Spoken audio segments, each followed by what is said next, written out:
Adep sabagı 2 класс. Саламатсыңарбы, балдар? Маанайыңар кандай, жакшыбы? Анда апабызды бир карап жылмайып алалы. Жылмайдыңарбы? Азаматсыңар. Келгиле анда сабакты баштайбыз. Бүгүнкү өтө турган темабыз ыймандуулук, адептүүлүк, адамгерчиликтен булагы. Сабагыбыздын максаты ар бирибиз ыймандуулук, адептүүлүк менен мамиле жасоо керек деген китепти окуу менен түшүнөбүз. Өз алдынча ой жүгүртүп, ойлорубузду эркин, кыска айтып берүүгө көнүгөбүз. Эмгекчилдикке, адептүүлүккө, тазалыкка, тыкандыкка, бири-бири менен туура мамиле жасоого тарбияланабыз. Улууга урмат. Билесиңерби, урмат адамдын өзү жокто да жасалуучу, ызаат сөзсүз адамдын өзүнө жасалуучу сый мамиле. Улууну урматтасаң, кичүүдөн ызаат көрөсүң. Кандай жагдай болбосун, улууларга сиз деп кайрылып, урматтап, ал эми кичүүлөргө мындай жасаш керек деп өрнөк көрсөтүп, сый мамиле жасоо керек. Жакшылыктын да, жамандыктын да тамыры улууларда деп элибиз бекеринен айтышпагандыр. Алар сабырдуу, айкөл, акылдуу болушуп, айланасындагыларды тартипке, ынтымакка чакырышкан. Элден чыккан тентектерди теске салышып, тарбия иштерин жүргүзүшүп, жоопкерчилик менен мамиле жасашкан. Зирек, илбиринки балдарды жандарына отургузуп алып, акыл-насаат айтышкан. Кызмат кылдырышып, кылганың биз үчүн, үйрөнгөнүң өзүң үчүн деп тарбия беришкен. Бул жаштар үчүн тарбиянын өзөгү болгон. Кичүүсү урматтап жол берет, улуусу ызааттап кол берет дешкен. Мына ушундай өзөктүү улуу осуяттарды ыйык тутуп, көкүрөккө сактап, анын кадырына жетели. Сага улуулар кандай кам көрсө, сен да кичүүлөргө ошондой кам көрө бил. Кичүүлөр сен кылганды көрүп сени туурайт, ошондуктан дайыма үлгүлүү болууга аракеттен. Орус элинин улуу жазуучусу Лев Толстой силерге кеңеш берет. Жаштардан көп угам, бирөөнүн акылы менен жашаам келбейт, өзүмчө акыл ойлошум керек дешет. Мен аларга айтар элем, даяр акыл турса, аны ойлоп табам деп азап тартуунун эмне кажети бар? Даяр акылды пайдалана бил. Карысы бардын ырысы бар.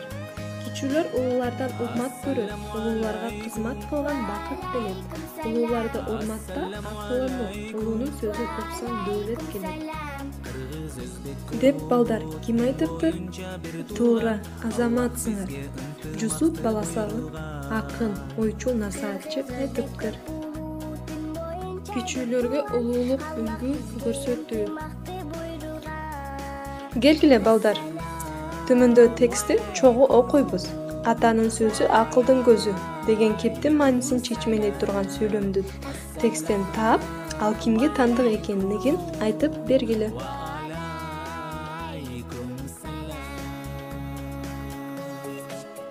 Зарлык атанын 2 небереси бар. Алар Байсал менен Байтик. Байсал улуулук кылып, Байтикти дайыма башкарганды жакшы көрөт. Үйдө болсо керели кечке теги бул ишке жумшай бермей анын адаты. Байтик жаңы эле уйду айдап келип корого байласа, атка чөп сал дейт. Атка чөп салып келсе, торпокту байла дейт. Байтик баарына макул болуп айтканын аткара берет. Бир күнү Байтик ойноп кетсе, Байсал аны урушту. Байтик ага таарынып жатып алды. Зарлык чоң ата үйгө келгенде Байсал ага буркулдап арызданды. Чоң ата, бүгүн Байтик эч нерсе жасаган жок. Менин тилимди албай койду.